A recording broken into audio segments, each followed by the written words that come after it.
धन्यवाद। मी माझ्या मतदारसंघातील तरुण बेरोजगार युवकांच्या दृष्टीने अतिशय महत्त्वाच्या प्रश्नाकडे केंद्र सरकारचं लक्ष वेधू इच्छितो।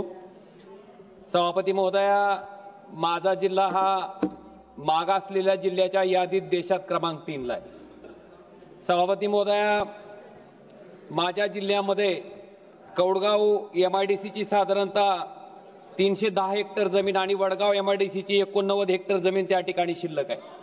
त्याचबरोबर प्रस्तावित MIDC त्या ठिकाणी तामलवाडीला पण आहे आणि त्याचबरोबर शिराळूमध्ये पण आहे।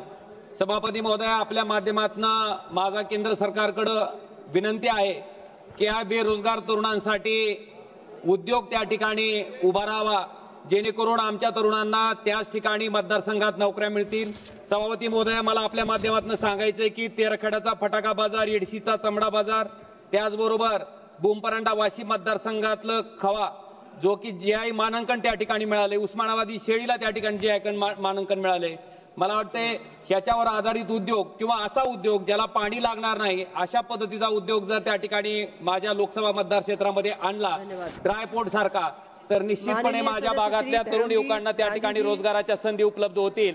ही माझी आपल्या माध्यमातून केंद्र सरकारकडे कळकळीची विनंती आहे। धन्यवाद सभापती।